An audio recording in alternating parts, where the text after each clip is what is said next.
Hello my friends, it's the Game Boy Geek here. Today we're going to be taking a look at Catch 33, which is a new wave dexterity game that uses a dice ramp to launch dice to score points. Have you ever heard of a dice ramp? I hadn't until I played this. Catch 33 is for 1 to 2 players that can accommodate more players in the form of team play. Now it takes 15 minutes to play. It's for ages 14 and up and published by Buddy Pal Games. Now it's being crowdfunded right now, so I'm going to show you how the game works and I'll see you on the other side.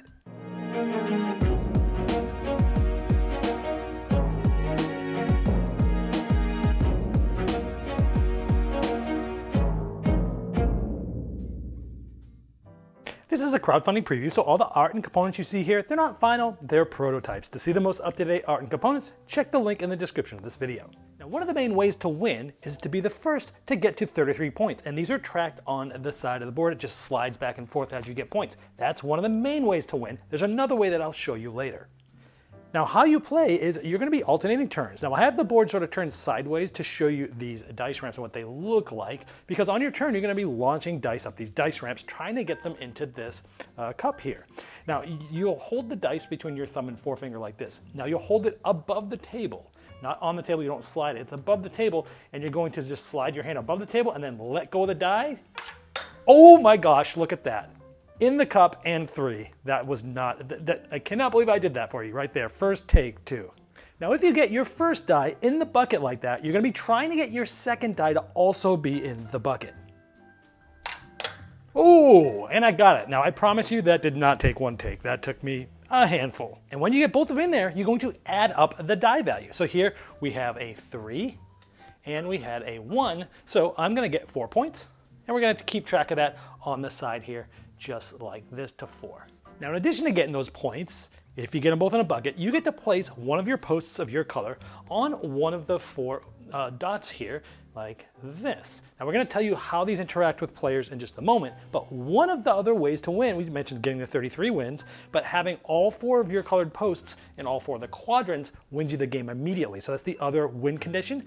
We'll talk a little bit more about posts later. But let's say your first shot gets in the bucket and your second one does not. It hits and it comes into one of these quadrants. Well, in this case, you would just get the points from the die in the bucket, in this case 3, because that die value is 3. However, if the die value in the bucket and the die value outside of the bucket is the same, well, you can chance it. And by doing that, you're taking this die from the quadrant and you're relaunching it and you're trying to get it in the bucket. If you do, then hey, you add it up like normal. 3 plus 2, you're at 5. But if you missed it, you forfeit all your points for your turn, essentially giving up the 3 points that you would have had. And then you'd alternate to the next player's turn. Now, sometimes there are certain things that might happen, like on your first die, if you launch it outside of the area, like that, well, you forfeit your turn with no points. Now, let's say your first shot didn't make it into the bucket. It made it and it hit, and now it's in this quadrant with a value of 2.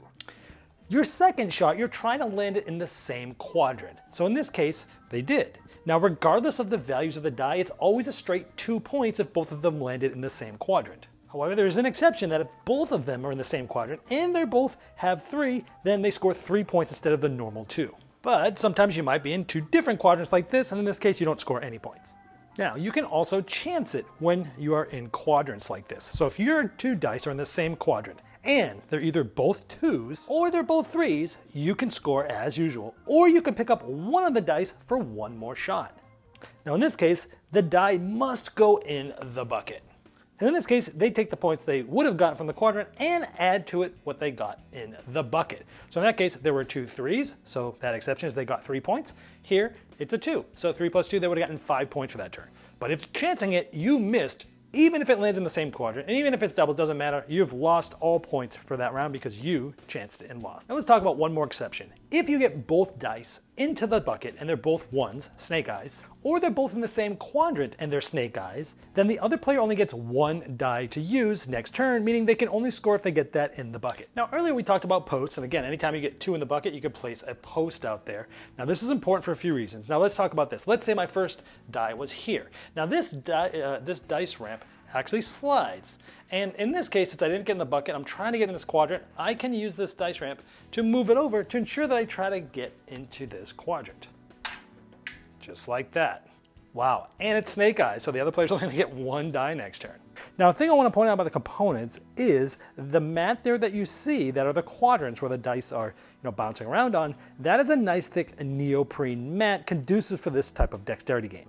Now, if I did not move this over there to try to get that, I might end up by accident hitting my own post over.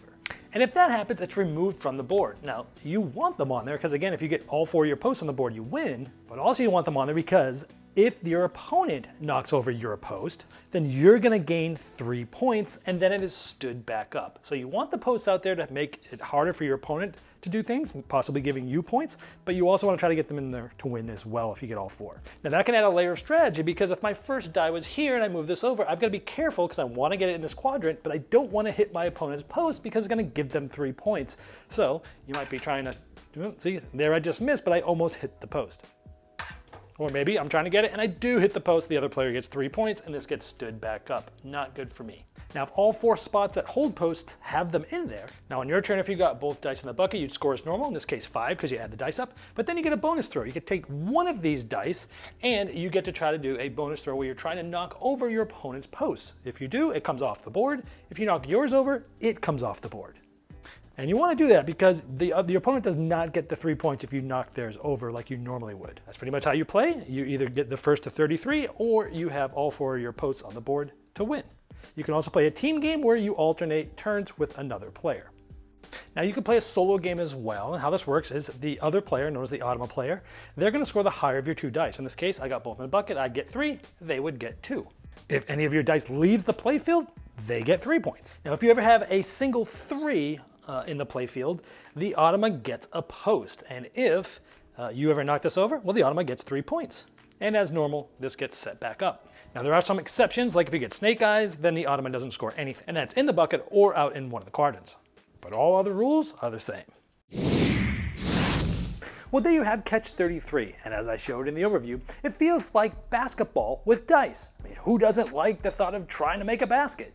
Now, if you'd like to see the most up-to-date art and components and all the different pledge levels available, you can click the link below me right in the description of this video. Now, that's going to take you directly to the crowdfunding project page, and I'm sure that Buddy Pal Games would love your support.